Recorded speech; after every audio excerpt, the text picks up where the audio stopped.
this Vinny versus Araujo, like, this got to stop. Araujo, you got to go back to center back because Vinny, at this point, is just making you look like his dog, honestly.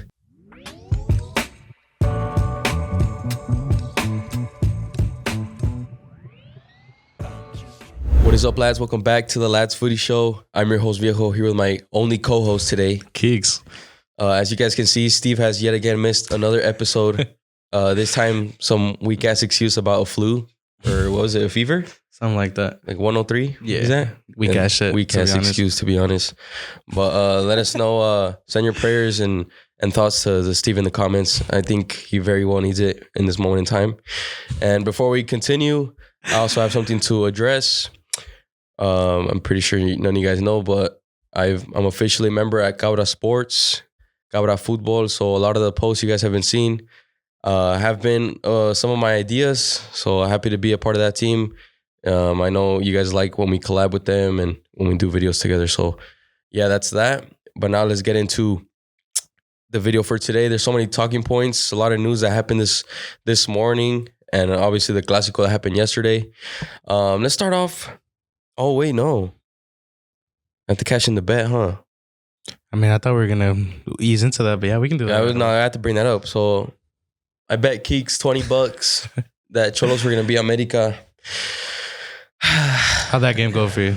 It was very entertaining, except for the last... Sure? Yeah, for the last 10 minutes. Entertaining? It was entertaining, except for the last 10 minutes, because you guys scored one of the worst goals I've ever seen. That might have been the worst league That might have been the worst goal to win I've ever seen in my life. by a right back playing left wing?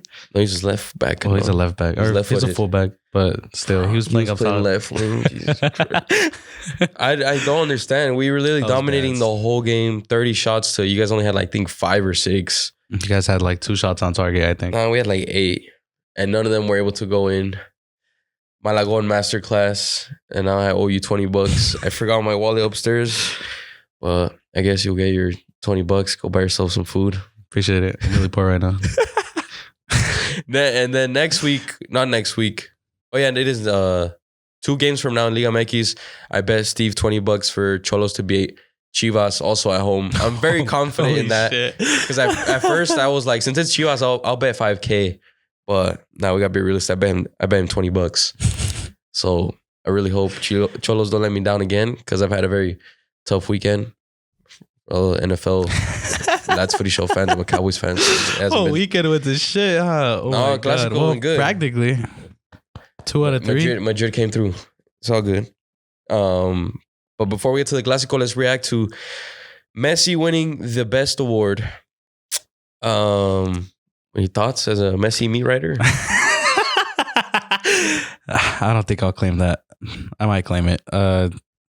Deserved? Probably not. It's a player / coach voted award, I think. So it's not voted by journalists. I think I did see something that a lot of big name players had also confirmed voted for Messi. I think what pisses me off more is not the fact that he won. It's the fact that he was in the top 3 nomination. Like he was on the podium. There's no way in hell he should have been in the top 3. Because now that he was in the top 3, he was able to win it because everyone's going to vote for him. The top 3 should have either been Rodri or De Bruyne over him. Think so? When it comes to the best is technically a European FIFA award. It's FIFA. Okay, FIFA? I think that's the only thing you need to hear. Okay, then what did he do in FIFA? In 2023, won the World Cup. Won the FIFA Ballon d'Or. Won the World Cup in 2022. Won the FIFA Ballon d'Or for 2023. But that Ballon d'Or was for 2022. Then I don't know. What the so because he won the best, he's gonna win the best next year. Yeah, might as well. Fuck it. To be honest, I don't know. I don't know why he won it. I don't know why he was up on the podium. Messi's definitely not a top 3 player in the world at the moment anymore. At least in the year he was in MLS, he only secured the Leagues Cup. Yeah, and he didn't even play playoffs on. No, holy shit, he didn't qualify. Yeah, in the actual league, he was non-existent. I think he was injured, but what the fuck is this? Why are the players voting for him? What did he do? Now it just makes me sound like a hater, but it just comes to the point where like there's so much meaningless accomplishments he's getting. I think do you really think people put, or like those players and the coaches, Modric and Valverde voted for Messi. Yeah, do you really think they put like thought into it? I swear they probably just look at the three and were like, yeah, fuck. That's what I'm saying. I'm more mad that he was on the podium rather than him winning it. I get you. Because he won it because he was on the voting. Like, Messi's a choice. Yeah, go ahead, give it in. Why not? Exactly. Yeah, I get you. He shouldn't have been on the podium. That's good. It is nuts. Freaking Haaland got absolutely robbed yet again. I feel bad for the guy. Robbed again? I don't know. Robbed this time? Yeah. It is what it is. I think Rodri deserved it. I think Rodri did deserve it more. I think KDB might have deserved it a little more. Any three of those guys deserved it 5 times more than Messi. Absolute robbery. And something else I wanted to address was with Fabrizio Romano. Do you think... you dissing him? A little bit. I think Fabrizio Romano has ruined award ceremonies. Think so? he has lost me that like nostalgic feeling that these award ceremonies would give me. Like back then, like finding out the actual day, like someone that's on the mic announces the winner. That's when you find out. Now we know like a week before the awards. Like, what's the point of even watching the awards? Did he post anything about the best? I don't know, but I'm just saying, like, for the Ballon d'Or. I do remember that the Ballon d'Or was posted like a day prior or some shit. It's been 2 years in a row already that he's done that. He's done that a little early. I don't like that at all. Like, it takes away the fun of finding out on the spot. I get you. But at the same time, it's literally his job. He literally get paid to uncover that specific type of but it just sucks. I mean, back then, I'm pretty sure there was journalists back then that found out as well. They just weren't as good. No, they just couldn't share it. But now... FIFA is probably giving him the access to share all this stuff. He also says he gets a lot of his information from players, meaning maybe players know already from the inside. Yeah, and he gets money. Yeah, you can't tell me. The other day he announced a Puma signing to Cruz Azul. You can't tell me he didn't get paid to announce that. Oh, probably. Oh, fuck cares. I think it was El Toro. Yeah, El Toro from Puma's a striker last year. Who cares? He is legit like claimed that a lot of players actually go to him and let him know, hey, can you post this about me and shit like that, or hey, I want to get out of my club, like tweet this. But he's making bank for sure. Well, obviously, I mean, but I feel like he's ruined that like nostalgic feeling, or like he's that, like just what an award ceremony should be. You find out on the spot. He's taking that away. Yeah, but I guess it's not his fault. I guess in terms of nostalgia, it does kind of suck because like waiting for like that final day, waiting for the final announcement to come out, it anticipates it a lot more, you know. But at the end of the day, like you said, you can't hate him for doing his job, I guess. Yeah. Now we can react to the Clásico. It was certainly a fun watch. I think this is the best since I've been a Madrid fan. This is, I think, by far the best Clásico victory in terms of like score and margin. I grew up seeing Barca absolutely dog walk Madrid so many times. Even Xavi got to dog walk because when Ferran scored like a brace, Aubameyang scored a brace. That was probably one of the worst losses I've ever experienced. With Seb, Messi had like 2 or 3 big wins against Madrid, but it's good to see that Madrid are basically now better. No, they've always, Madrid, in my opinion, have always been, in terms of Europe, they've always been superior, obviously. But when it comes to Barca, we're always like under them. Like if it's just Barca and Madrid, we're always under them when it comes to like Clásicos. I get you. Even though I'm pretty sure Madrid has more wins, but I feel like Barca always knows how to like put the dagger on Madrid. Like Madrid knows how to come back against Liverpool, Man City, all these teams. But when it comes to Barca, like we can never like overcome them being 2-0 up. I get you. So now it feels good to, we fucking Vinny hat-trick in one half. Yeah. Absolutely demolished. And I want to address something else. This Vinny versus Araujo like debate stuff that's been occurring for like the past 3 years, it's got to stop. Araujo, you got to go back to center back because Vinny at this point is just making you look like his dog, honestly. It's got to stop. Does he only play right back against Madrid? Yo, and it's got to stop. It's not fucking working. At that point, it has a good chance. Scores a hat trick within the first half, makes you get a red card because he got under your skin. I'm pretty sure the last goal Vinny scored against Barca was an Araujo own goal that he kicked to him. So yeah, this has got to stop. And it's fun to see all these like TikTok edits of Araujo like defending Vinicius. Like they've been goals. I mean, go back to your position, please. Vinicius is literally your owner. Literally the GTA meme when he has like the dog collar on him. That's literally all I see when these two face up each other. Gotta end, bro. And all those Barca dogs, they know it too. Vinicius owns Araujo. I sound like a child right now. Jesus Christ. I mean, like, damn, are you wrong? I'm not wrong. Like, it's not like you're stating anything out of the obvious. Vinicius has scored so many goals against Barca. Like, obviously just scored a hat trick. One of his first goals for Madrid was against Barca. Scored against Araujo in a Supercopa, I think 2 seasons ago. The goal he scored last year when it deflected off Araujo. Again I think it was the Copa del Rey last year. Man, Vinny kind of owns Barca. I'm not even gonna lie. I think he does. Jeez. No wonder Barca dogs hate him. Did you watch the game? I watched second half. I didn't watch the first half. What were you doing or what? I don't know, waffling somewhere, doing something. Were you watching? Oh, wasn't I watching? Man U yeah, there you before? go. Yeah, I was definitely waffling. Yeah, I was definitely waffling. Shit what do you think of shit team? What do you think of Barca's state right now? They keep their play style's kind of dead. I think questions must be asked. I'm not gonna say like even start. I think questions are now mandatory. Of is Xavi really a Barcelona manager? I think at first he did kind of spark up the fan base, you know, because he brought the play style that Barca fans wanted to see. You know who also did? You know who also was hyped? You know who also was getting hyped up by all the old club legends, saying that, oh, I played with this guy and I know he was ready for the manager spot. You know who also was getting that type of milking? Ole Gunnar Solskjaer. But that's Man U. Yes, but it's also a massive club, and I'm telling you, this was just a guy who came in, who used to play for the squad, came in as an interim manager, and gave the fans hope, gave the players and the ex-players what they wanted, hope and a better locker room. Xavi came and did that, but it's shit football. Yeah, it's shit football. But at first it wasn't. Like, Xavi had Barca playing really good, fast tempo, letting go of the ball, like outplaying teams. More or less. When he beat Madrid, I think it was 4-1 at the Bernabeu. Right there, that's Barca fans had him. Like, they were back. They were backing him up.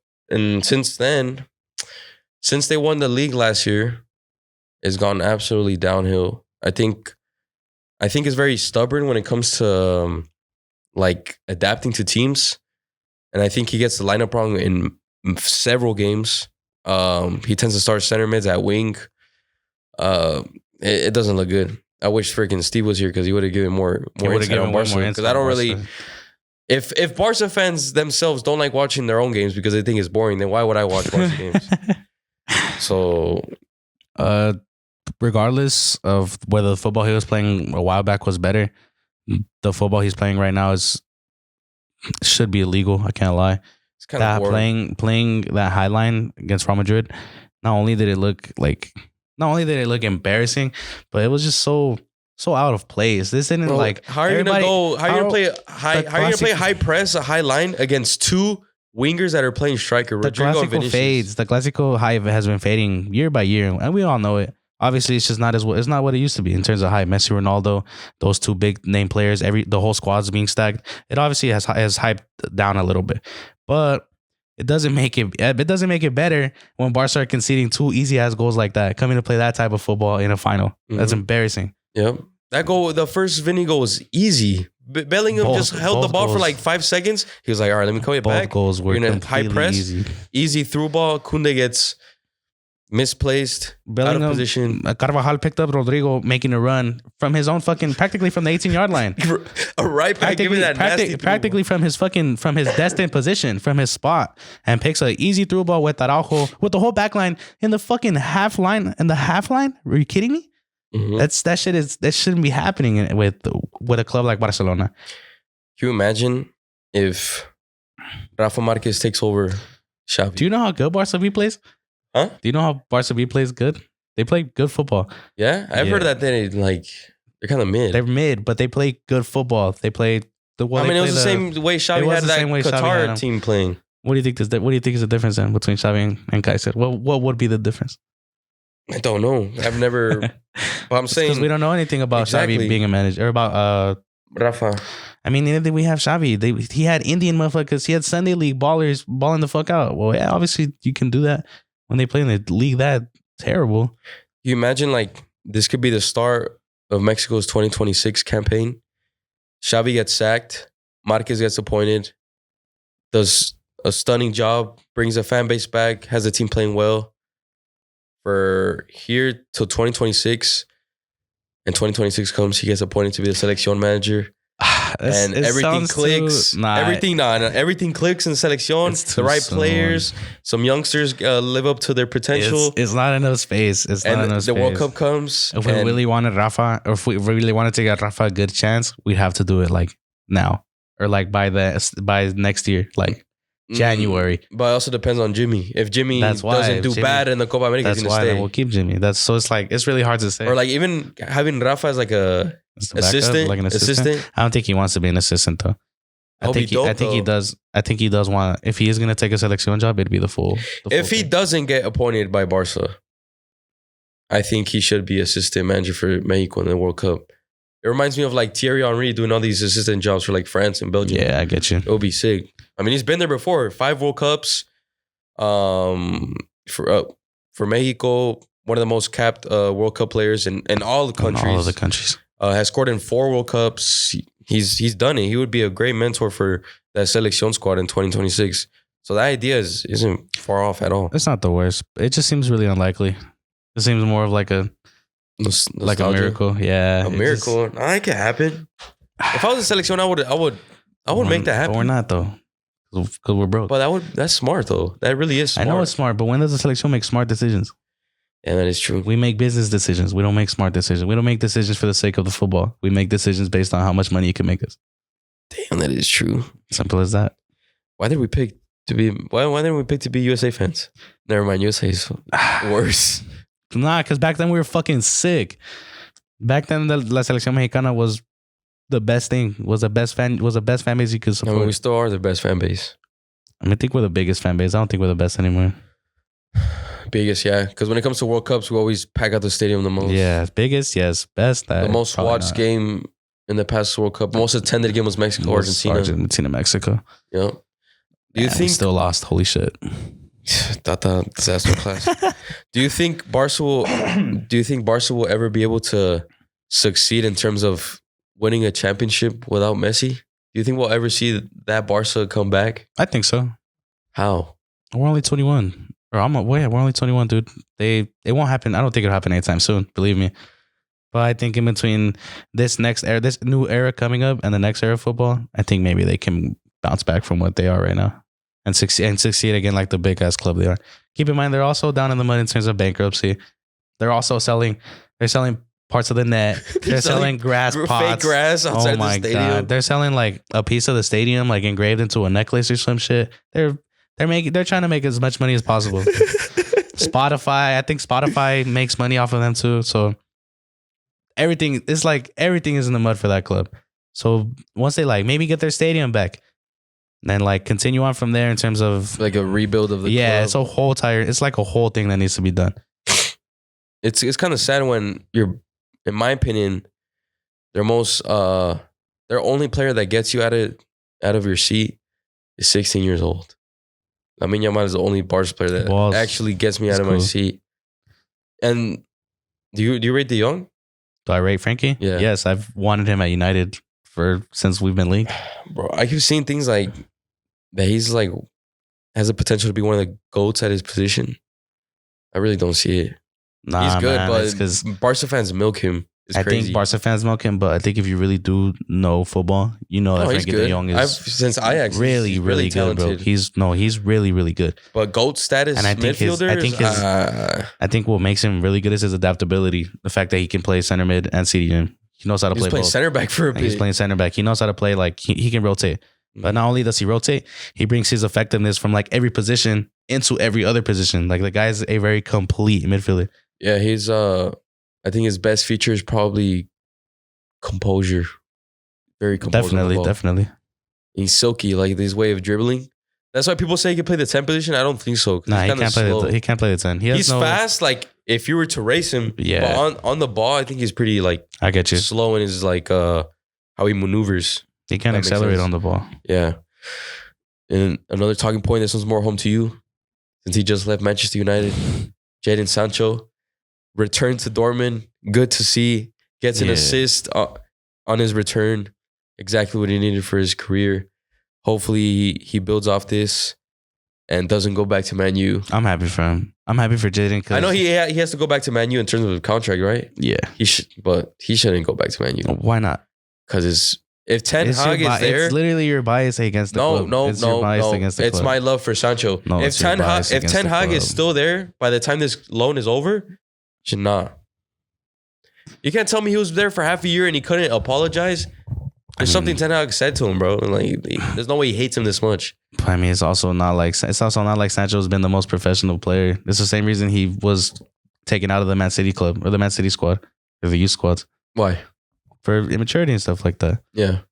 I mean, he was like fucking 15, 16. And then it also carried on into his club years. Because it also was stated that he was late to training a lot. Pogba was an influence. Lingard was an influence. Picked the worst motherfuckers to be influenced by. Not on the field, though. Obviously not on the pitch, but he picked like the dweebs, bro. He picked the guys that are just going to get him nowhere in life. You feel me? Like Pogba. Ravel Morrison. Pogba's Muslim, but like the guy is not he's a city boy, you know? He's out now, but he wants to go club. He wants to go party and shit. City boy? Yeah, I don't know what else to call him. Muslim city boy? Call him a dopey. No, on the field, though, he's the best people to hang out with. Obviously, it was the same. I mean, in terms, it was just like he had tendencies, simple as that. And Ten Hag, when Ten Hag came in, he didn't want to allow those tendencies. So obviously, a bit of conflict built up in between the two, and things were said. But I think they're both more than capable enough to continue onward if Jadon Sancho can have a good spell at Dortmund. So you think this was the best option for his career right now? Hands down. And you can see it in his arrival to like Dortmund's training ground. He was happy as hell. They were practically. He said home, bro. He's English. He's not German. Because that's the way he grew up. It's where he became a professional footballer. No? That's why he became a professional footballer more so. That's like where his career started. Yeah. So obviously he considers that a close place to his heart. And it makes sense. Instantly got the number 10. Damn, no one else had that shit? No. I thought Julian Brandt had it. No, he's the 11. I don't know what Brandt is. I forgot. But it's good to see. Hopefully, we get to see that Sancho during COVID. There's Dortmund's back in the UCL. There's Dortmund still in the UCL as well too, and they're playing well. So hopefully they can have. I just want to see that Sancho that absolutely like humiliated defenders. Like this dude will humiliate defenders like no other. Yeah, unique play style. We wanted to see that Sancho too. I don't know what the fuck. I don't think we ever saw that at Man U. No, he never had. He had moments. He had sparks. No confidence. He had sparks. That was it. Like as soon as he put on the Man U shirt, he lost like that confidence to take on players. He would still score. Remember, he scored big goals like the one against Liverpool. He scored one against Chelsea. He scored one against City. He scored one against Leicester. City, that's a good goal. But we never saw that winger that would nutmeg players with the hesitation. You didn't see the daring winger that he used to be. The hungry midfielder, the hungry winger that he was. That's why I loved him so much. But hopefully he does good. And the last talking point I have, obviously short video since our third member isn't here. Gerber. Luis Suarez is in Miami, rejoining Jordi Alba, Lionel Messi, Sergio Busquets. It's going to be fun to watch. Messi's going to win another Ballon d'Or from the MLS. Are you pissed? When they win everything? When they break every record in MLS history? That can't happen. If Messi secures another Ballon d'Or in the MLS because he won... It can't happen. It can't happen. I'm literally not even... It can't happen. I'm not disregarding that. Knowing how all these awards been going... Knowing how all these awards have been going, I will not scratch that. I think he'll definitely be... He'll probably be more higher listed than he should be, but I think Miami are gonna win everything. I kind of just want to say that right now. Messi Suarez was probably the best duo I've seen. Neymar went first. Yeah, it was Suarez. But still, Suarez coming in, and then when Neymar left as well, like, and then coming in with Jordi Alba, Sergio Busquets. These are guys that all know how to play with each other. And it's not like Suarez is coming in like overweight and old. No, he's coming. He looks fit. He looks fit. He's coming in ready to break Carlos Vela's sorry ass records. That's exactly what he's Carlos Vela. No, he came in from Gremio with good numbers. Like he did really good at Gremio. He left his last game with a brace or some shit. Really good numbers. Standing ovation when he got clapped off. And we might see MSN again. Messi, Suarez, and Nalgon Vega. No, it's impossible now. Alexis Vega. It's impossible now. Why? He's confirmed to Luca. Yeah, it's confirmed, but Fabrizio hasn't said nothing, so I don't care. All these Mexican journalists, I don't believe. But if you don't like Fabrizio, why you want to listen to everything he says? You're gonna wait for his source if you don't like him. What? I do like Fabrizio. I just don't like how he's ruined certain award ceremonies. Presses hasn't. All right, just DM him. He's not gonna see that shit. Oh, MSN, Messi, Suarez, Nalgon. Hey, but honestly, I was thinking about it. That wouldn't be like a bad signing for Miami. Well, Tata Martino loved Alexis Vega.